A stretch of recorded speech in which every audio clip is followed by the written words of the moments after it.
Okay, as we had already done the first part, and I think you would have gone through it, let's begin with the second part. You know that um, our chapter name is three questions, and you should remember what these three questions are. The first one we know as what is the right time to do something. The second question was that who is the most important person, and the third question was that which action is the most important. These were the three questions, and to become very successful as a king, he decided to know the answer of these three questions. And we have already studied that a variety of answers were they had received from various people, and there was such a variety uh, that one thing was it was a lot of variety, and second thing, he was still not satisfied. So because he was not satisfied, he did not give reward to any of the people, and as he was not satisfied, next thing, now he came to know about a hermit that we had already seen, and he went to see a hermit. We know that he was in disguise of a simple man, and there he had left his horse and his bodyguard some distance away, and he was there with the hermit. Now he asked the hermit about these three questions, but he was not ready to answer. And we see that he helps this man, the hermit, in digging the ground. Now as he became impatient and curious, suddenly another man came running. This man is a stranger, and he uh, was not aware about who he was. But the problem here is that this bearded man was wounded. Bearded we know, because somebody who is having a beard. So this is a bearded man, and he was a stranger, a complete stranger to both the king as well as the hermit. Now we'll begin with the second part. The king turned, just a moment, I'll scroll.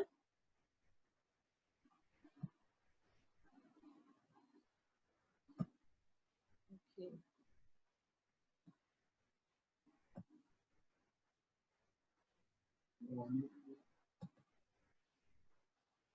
The king turned round and saw a bearded man running towards them.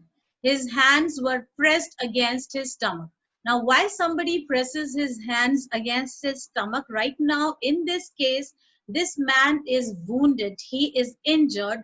Somebody has stabbed him in his stomach with a knife or a sword or a dagger. And he is bleeding profusely. He is bleeding, and blood is oozing out from his stomach.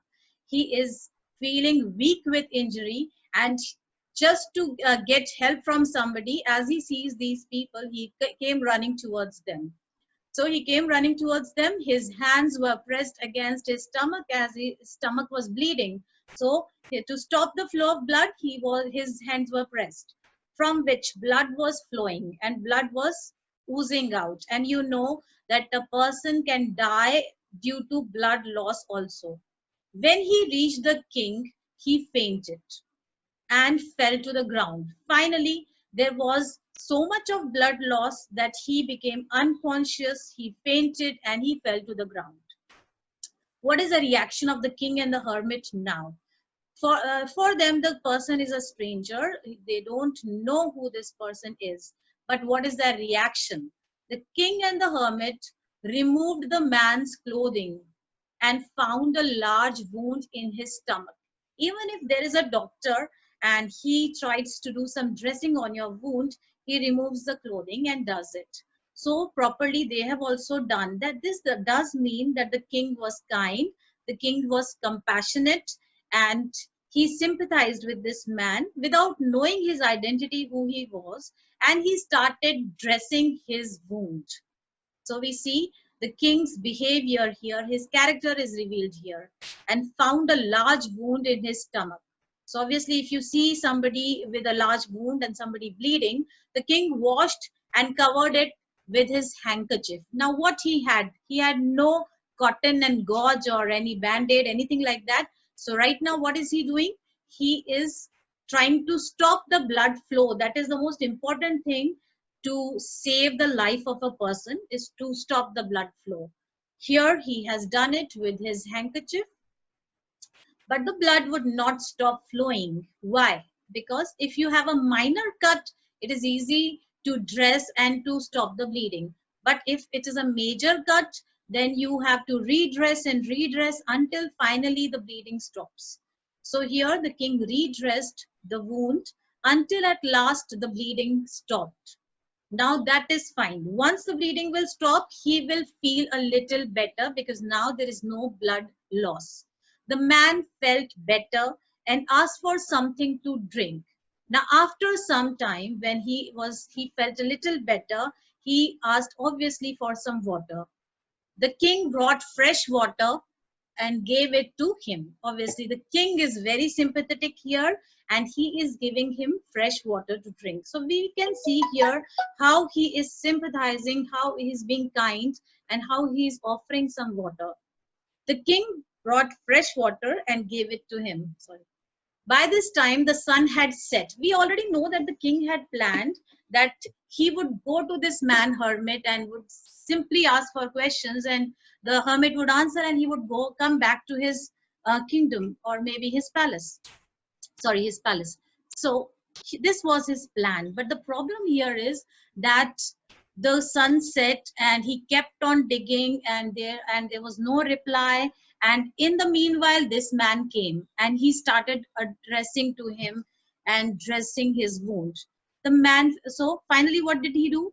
By this time, the sun had set completely and the air was cool. It was fine, if it was refreshing. And the good thing is that the injured man is also feeling good.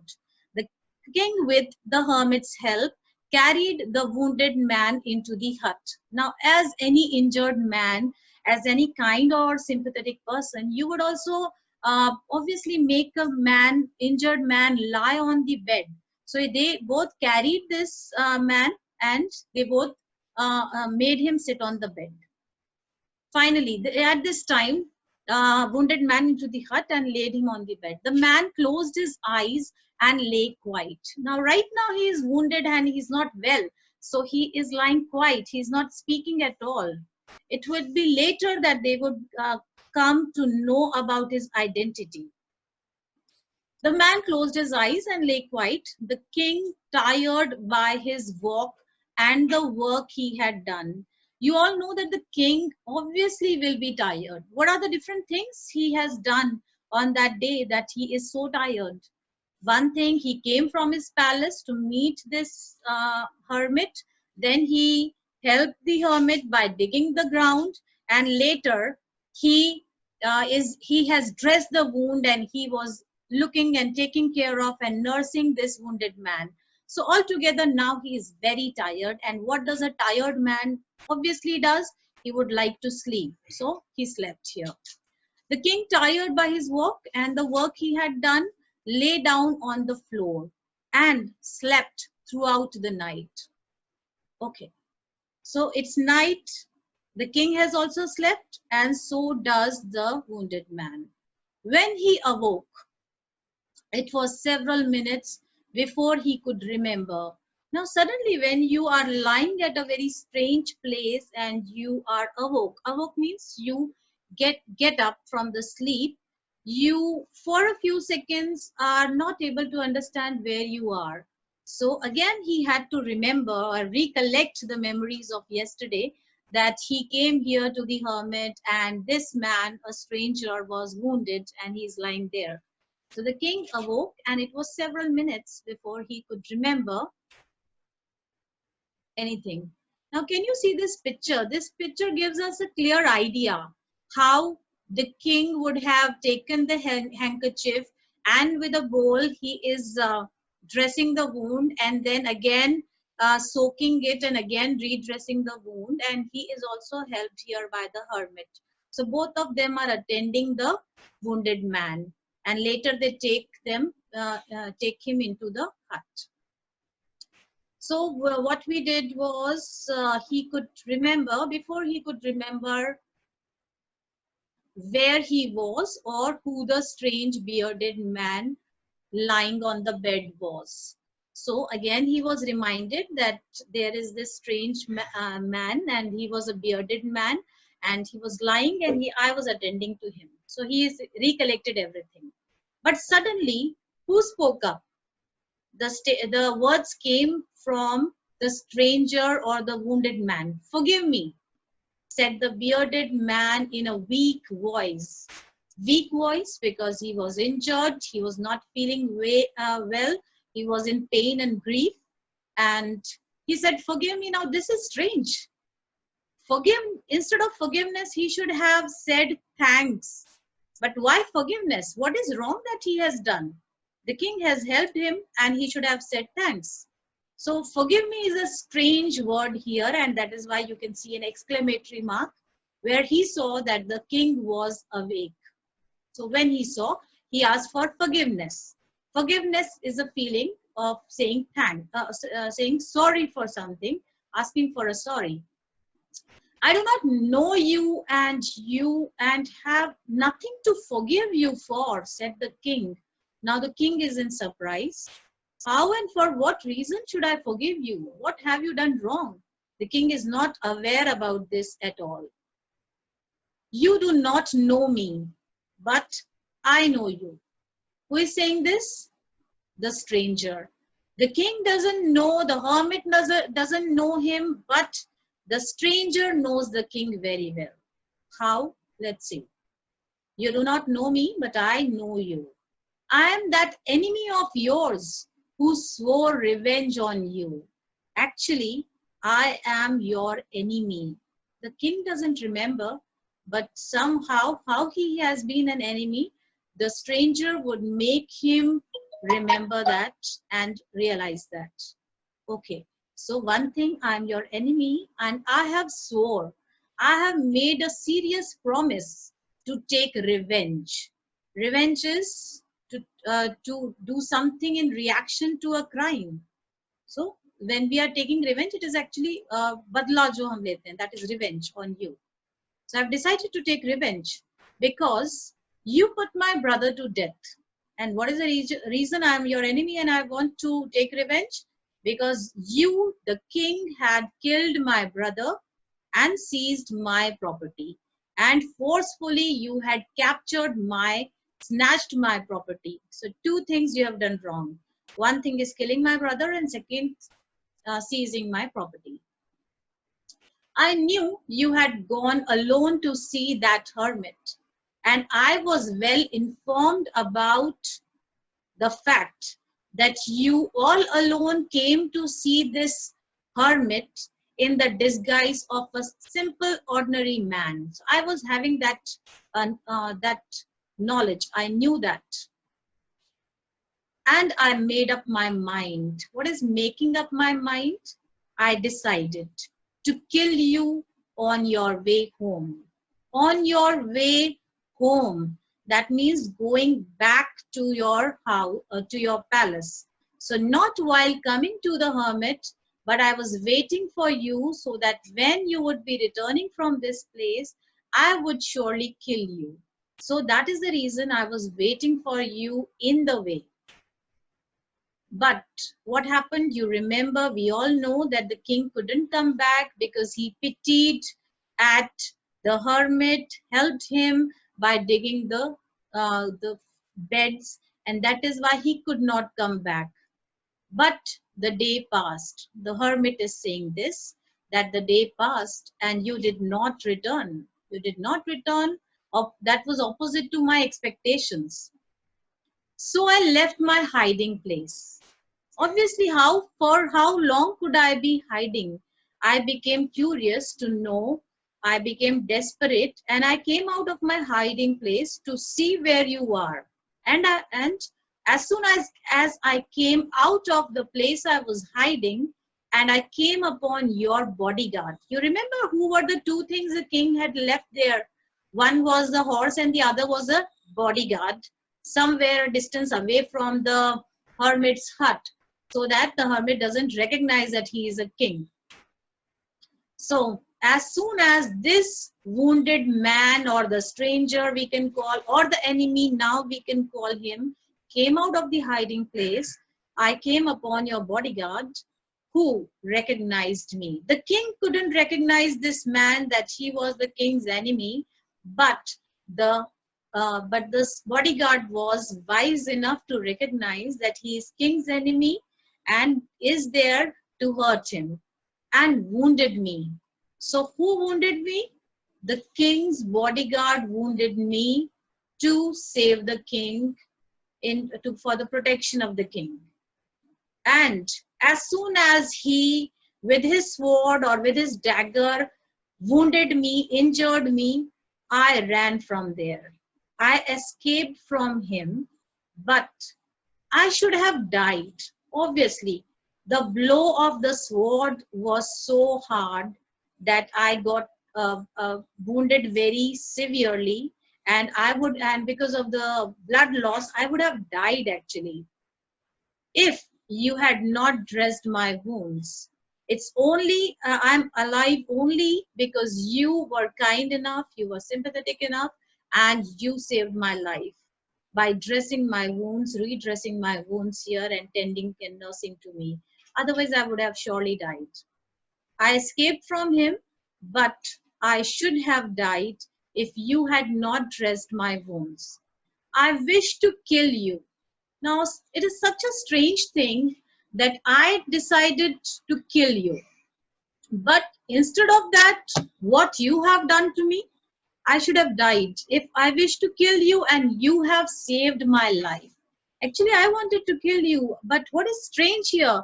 That you have saved my life. In your life also, suppose you are planning to kill somebody, harm somebody, and that man is being so good to you that he is saving your life, won't your heart change completely? There would a complete transformation in your heart and soul, and you would be feeling very good for that man. And obviously, from an enemy, you would convert into a friend. So the king was very happy to make peace with his enemy so easily. Please, would you leave from here? Leave. Wounded me. I escaped from him, but I should have died if you had not dressed my wounds. Okay. Now, if I live, I will serve you as my most faithful servant.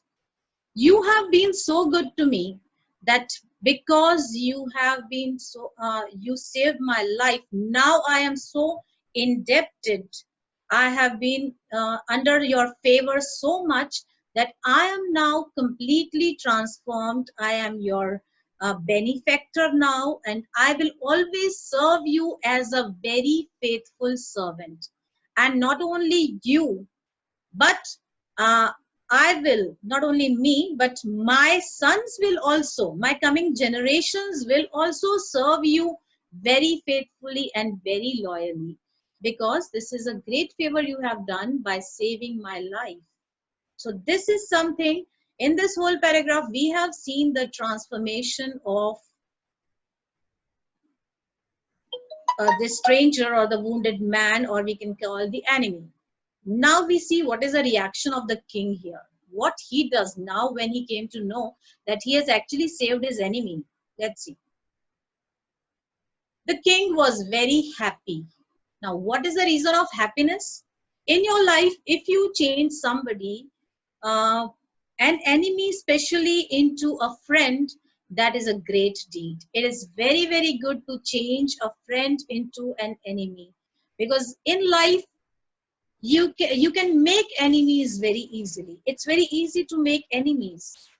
People become ruffled and they become furious enough and they become your enemies. But enemies converting back into friends is rarely seen, and that is a great thing. That is the best thing. So here the king is really happy at this, that at least by spending some time, by doing a small thing of happiness, of kindness, he has changed an enemy into a friend, and that also such a faithful friend, made peace with his enemy so easily, and to have won him over as a friend. And he has won him completely for his whole life as a friend. He not only forgave him, but said he would send his servants and his own doctor to look after him. And now what else the king is ready to do for the stranger is that he's first thing, he has forgiven the stranger, that I have no grudges against you, everything is fine. Now I don't consider you as an enemy at all. So, but said he would send his servants. Also, he would send his servants because he is ill, he is injured, he requires some help. And what is the most important requirement right now is the doctor. And his own doctor, the king's own doctor, to look after him. And he promised to give back the man his property. And one more thing, because he cannot bring back the life of his brother, but yes, he can give this man back his property. So this is a good thing the king has done to this man, the stranger who is now become his friend. Leaving the wounded man, the king went out of the hut and looked round for the hermit. Okay, one thing is done. Now, do you again remember why the king came to the hermit? He wanted the answer to those three questions. He is still curious. He is still desperate to know the answers. So, he wants the answers again. Before going, finally, he wants to make one last try.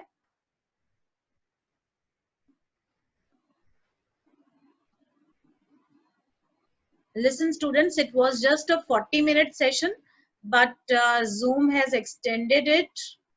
Remove the 40-minute time limit on your group meeting. Okay. I had told you this is just a 40-minute session. So it was about to end, but I think the Zoom has extended our time limit, and I think you are able to hear me again. I will again unmute and ask you if you are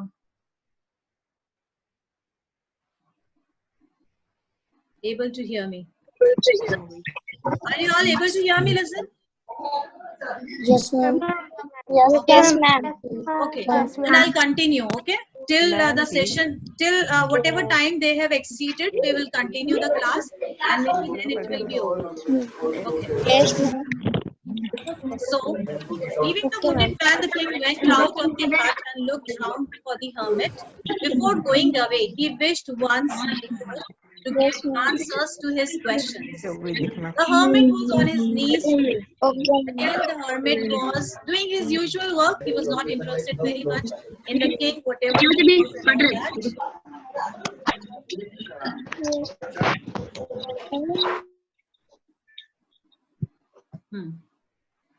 The hermit was on his knees sowing seeds in the beds that had been dug the day before. You know that the day before they had dug the soil or the beds. Now this is the time where they need to sow the seeds, plant the seeds. So this is what the hermit was doing. The king went up to the hermit and said, "For the last time, I beg you to answer my questions. Wise man, no doubt you are wise enough, but please answer my questions. I am eager to know that." Let us see if the hermit will answer the questions or he has already answered.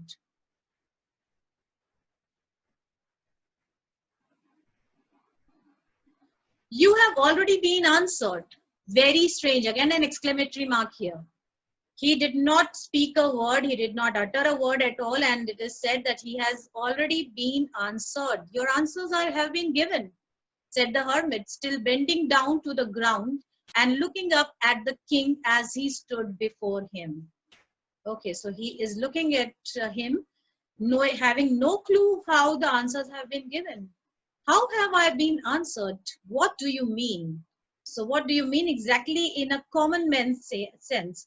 You know, great men are able to understand things and say things in a very indirect way, in a generalized way.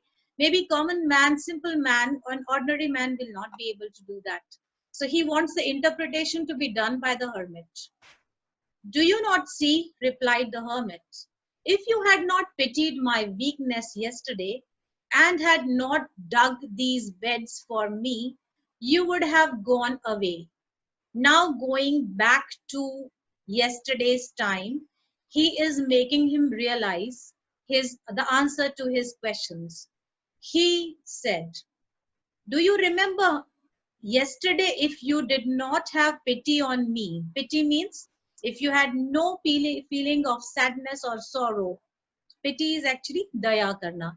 So if you had not pitied on me yesterday because I was weak and I was old, and had not dug these beds for me, you would have gone away, obviously, because I did not answer you the questions. And so you would have gone away after becoming impatient. But you did not go. You had kindness. You helped me out in this. Then that man would have attacked you. And suppose you had gone away yesterday itself at that time, what would have happened to you? The stranger, your enemy, would have attacked you, and might be that you would have been killed, and you would have wished you had stayed with me. And while being killed or injured, you would have made a wish that it was better I would have stayed with the hermit only, my life would have saved. So the most important time was when you were digging the beds. Now this is the most tough part here in this chapter. You need to understand this. How? Yesterday, this was the most important time for you, because your life was being saved when you were digging the beds for me. So while you were doing some work for me, you were being benefited by being saved against an enemy. So that was the most important time when you became kind to me and helped me, and when you were digging the beds. And I was the most important man. And who was there? Who for whom you were doing that? You were digging the beds for me. So at that moment, I was the most important man. Actually, hermit is here explaining those three, or giving those three answers by giving an example first. First he will give an example, and later he will interpret that in a generalized manner. So it is just an example that suppose yesterday when you were there, I was giving you the answer to the question. When you were being kind and digging for me, that was important time because your life was saved. And for whom you were doing, who was the most important person you were doing something? I was the most important person because you were helping me out. So I was most important for you. Was when you were digging the beds, and I was the most important man, and to do me good was your most important business. And which action was the most important? My helping you out was the most important work at that time. Afterwards, when the man ran to us. So here, don't get confused. One thing, at one time, your act of kindness of digging was most important. That time was most important when you were digging. I was the most important person. And which action was important? The action of digging was very important. Just after some time lapse, after maybe some time, 1 hour or 2 hour, when that wounded man came, scenario changed. Now somebody else became important. What is that? And I was the most important man. Afterwards, when the man ran to us, the most important time was when you were caring for him, dressing him, nursing him, redressing him, because if you had not dressed his wounds, he would have died without having made peace with you.